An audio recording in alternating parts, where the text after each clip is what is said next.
Hello students, we are studying the 15th chapter of mathematics, triangles and their properties. आपण ट्रायंगलचे types on the basis of sides, equilateral triangle, isosceles triangle and scalene triangle अभ्यासले. त्यानंतर on the basis of angles जर ट्रायंगलचे प्रकार पाहिले तर acute angle triangle, right angle triangle and obtuse angle triangle हे सुद्धा 3 प्रकार अभ्यासले. त्यानंतर आपण 2 प्रॉपर्टीज व्हिडिओमध्ये पाहिलेले आहेत की sum of measures of all 3 angles of a triangle is always 180 degree. आणि दुसरी प्रॉपर्टी आपण पाहिलेली होती की sum of length of any 2 sides of the triangle is always greater than third side. तिसऱ्या साईडपेक्षा कोणत्याही 2 साईडची बेरीज ही जास्त येते, ही दुसरी प्रॉपर्टी आपण अभ्यासली होती. आणि यावर आधारित ह्या दोनही प्रॉपर्टीज आणि ट्रायंगलचे सर्व प्रकार यावर आधारित तुम्हाला प्रॅक्टिस सेट 36 मी सोडवायला सांगितलेला होता. तर त्यामध्ये जर काही अडचणी असतील तर ते चेक करा, नसेल सोडवला तर आता सोडवा. मात्र जे काम तुम्हाला घरी सांगितलं जातं ते करायचं आहेत, लक्षात घ्या, नाहीतर तुम्हालाच समोर अडचणी जातील. हा भाग पुन्हा शाळेमध्ये शिकवला जाणार नाहीत, त्यामुळं या व्हिडिओजमधूनच व्यवस्थित अभ्यास करा.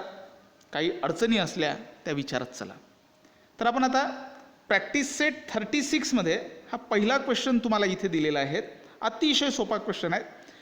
Observe the figures below and write the type of triangle based on it's angles.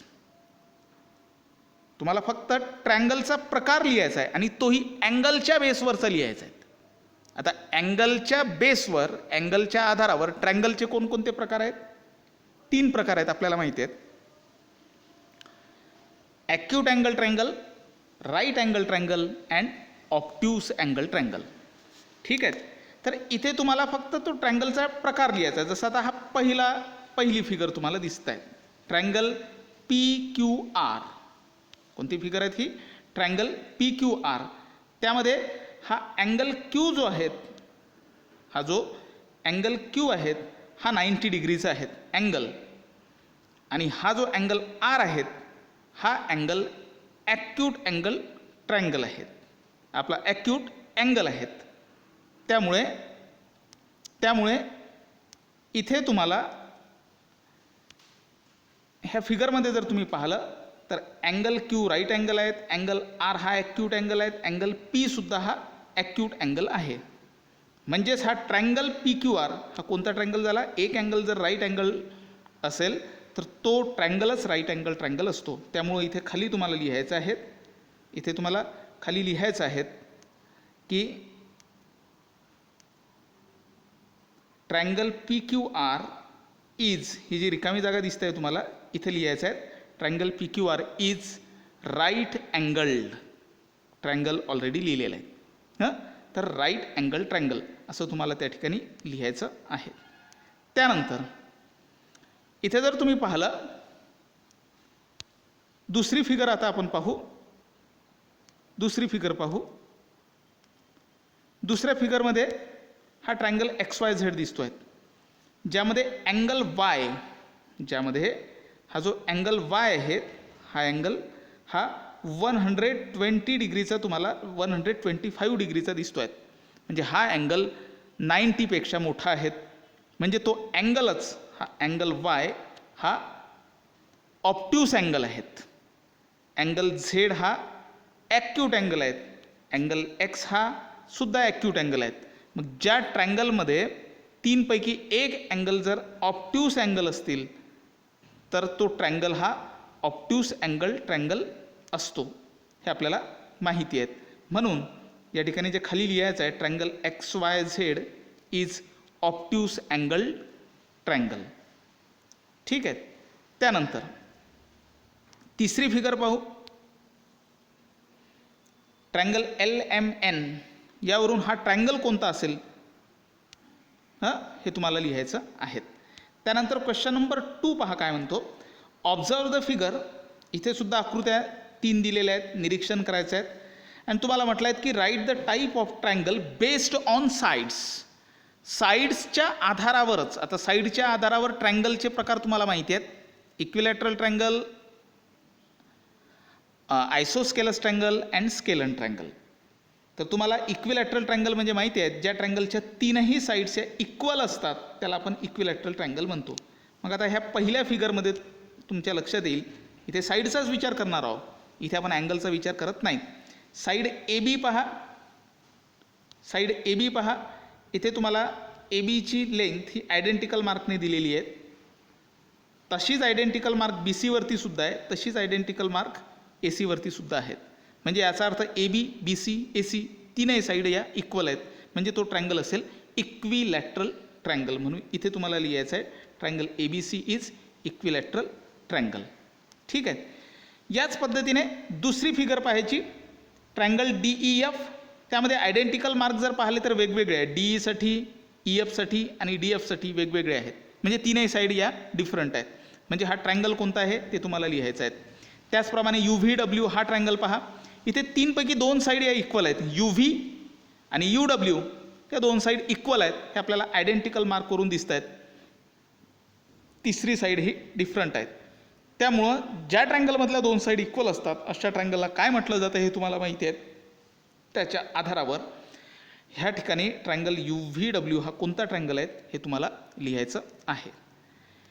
त्यानंतर हे क्वेश्चन नंबर 2 सोडवणं झाले. इथे तुम्हाला फिगरसुद्धा काढायची आहेत आणि हे सगळं ट्रायंगलच्या खाली जे हे वाक्य दिलेलं आहेत इनकम्प्लीट ते सुद्धा कंप्लीट करायचं आहे दोनही क्वेश्चनमध्ये. त्यानंतर हा क्वेश्चन नंबर 3 पहा. इथे पहिल्यांदा आपण फिगर पाहून घेऊ. या ठिकाणी एक मुलगा दिसतो आहे, तुमच्या एवढाच मुलगा आहे. आणि खाली जे चित्र दिसत आहेत हे ते त्याचं घर आहेत ए या पॉईंटला. आणि सी हा जर पॉईंट तुम्ही इथे पाहिला, सी जर पॉईंट पाहिला तर इथे ही शाळा आहेत. म्हणजे मुलगा हे त्याचं घर आहेत आणि ही त्याची शाळा आहेत.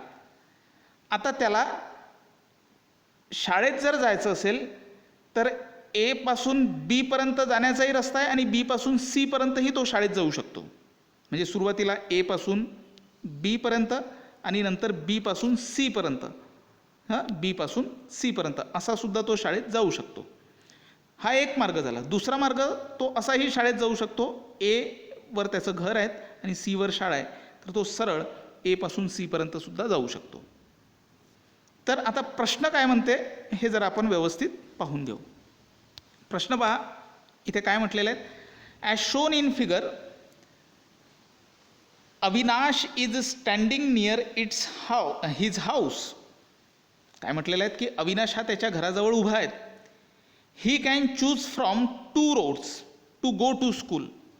त्याला शाळेत जाण्यासाठी 2 मार्ग आहेत. ए पासून बी पर्यंत आणि बी पासून सी पर्यंत, म्हणजे A to B, B to C असाही तो शाळेत जाऊ शकतो. आणि दुसरा मार्ग ए टू सी आहेत, जे मी तुम्हाला आधी सांगितलं. Which way is shorter. इथं काय म्हटलेलं आहे, कोणता मार्ग हा शॉर्टर आहेत, म्हणजे त्याला शाळेत जाण्यासाठी लांबीने कमी असलेला, म्हणजे शॉर्ट, लवकर तो शाळेत जाईल असा त्यामधला कोणता मार्ग आहे ते तुम्हाला ओळखायचं आहे आणि त्याचं कारणसुद्धा लिहायचं आहे. एक्सप्लेन व्हाय. तर तुम्ही काय लिहिणार आहे तिथे.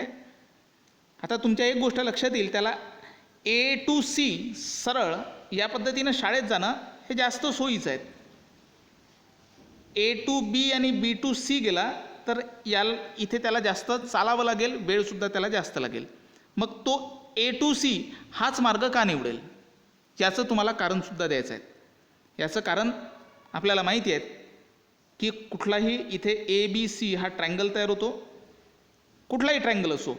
आणि एक माहिती आहे की A B plus B C जर केलं, शिकलेलो आहोत आपण, दुसरी प्रॉपर्टी शिकलेलो आहोत, A B plus B C,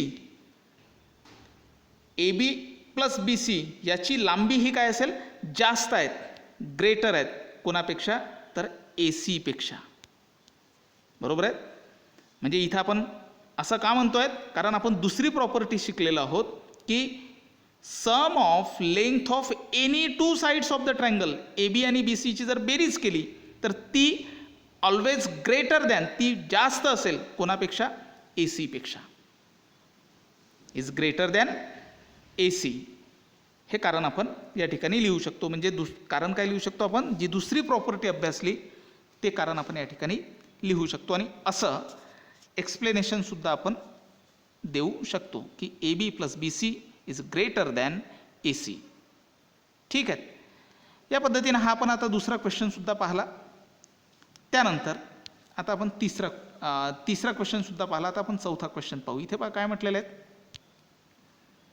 इथे म्हटलेलं आहे की the length of the sides of some triangles are given. म्हणजे ट्रायंगलच्या साइड्स तुम्हाला दिलेल्या आहेत.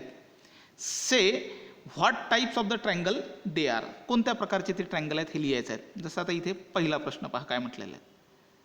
इथे तुम्हाला म्हटलेलं आहे की हा पहिला क्वेश्चन, एक ट्रायंगल आहे, त्या ट्रायंगलची एक साईड 3 सेंटीमीटर आहे, दुसरी 4 सेंटीमीटर आहे, तिसरी 5 सेंटीमीटर आहे. तर हा ट्रायंगल कोणता असेल. साईड्स दिलेल्या आहेत, मग साईडच्या आधारावरच त्याचा प्रकार सांगायचा. तीनही साईड डिफरंट आहेत, म्हणजे हा कोणता ट्रायंगल असेल, स्केलन ट्रायंगल असेल. कोणता ट्रायंगल असेल, स्केलन ट्रायंगल असेल. दुसरं जर पाहिलं तर इथे पहा 3.4 सेंटीमीटर, 3.4 सेंटीमीटर, 3.4 सेंटीमीटर आणि 5 सेंटीमीटर ह्या 3 साईड आहे. 3 पैकी 2 साईड या इक्वल आहेत. म्हणजे हा कोणता ट्रायंगल असेल, आयसोस्केलस ट्रायंगल असेल. बरोबर आहे. याच पद्धतीने तिसरं एक्झाम्पल आणि चौथं एक्झाम्पल पण तुम्हाला सोडवायचं आहे आणि तिथे प्रकार लिहायचा आहे. शेवटचा प्रश्न पहा काय म्हटलेला आहे. The length of 3 segments are given for constructing a triangle. Triangle construct करण्यासाठी 3 साईड प्रत्येक एक्झाम्पलमध्ये दिलेले आहेत. असे 6 एक्झाम्पल यामध्ये आपल्याला दिसत आहेत. काय म्हटलेलं आहे की say whether the triangle with these sides can be drawn. म्हणजे कोणत्या साईडचा तुम्ही वापर करून, म्हणजे साईडचा वापर करून कोणता ट्रायंगल तुम्ही काढू शकता. Give the reason for your answer. पाहू आपण. 3 सेगमेंट दिलेले आहेत. हां, ट्रायंगल निघतो की नाही निघत हे आपल्याला पहिल्यांदा ठरवायचं आहे. Say whether a triangle with these sides can be drawn. म्हणजे आपल्याला खरंच आपण ट्रायंगल काढू शकतो काय ह्या 3 साईडच्या आधारावर. आता जसं इथे म्हटलेलं आहे पहिलं एक्झाम्पल काय म्हटलेलं आहे, एक ट्रायंगल आहे, त्याची एक साईड 17 सेंटीमीटर आहे, दुसरी 7 सेंटीमीटर आहे आणि तिसरी 8 सेंटीमीटर आहे. आता ट्रायंगल कधी काढता येतो, आपण एक दुसरी जी प्रॉपर्टी शिकलेलो आहोत ती प्रॉपर्टी आपल्याला असं सांगते की ट्रायंगलच्या 2 साईडची बेरीज ही जास्त असली पाहिजे तिसऱ्या साईडपेक्षा, तेव्हाच ट्रायंगल निघतो. बरोबर आहे. मग इथे पहा बरं, इथे 3 साईड तुम्हाला दिसत आहेत. 17 सेंटीमीटर, 7 सेंटीमीटर अँड 8 सेंटीमीटर. यामध्ये सर्वात मोठी साईड ही 17 सेंटीमीटर आहे. उरल्या 2 साईड 7 सेंटीमीटर आणि 8 सेंटीमीटर. तर 7 आणि 8 याची बेरीज करून पाहू किती होते. 7 + 8, 7 + 8 15 सेंटीमीटर.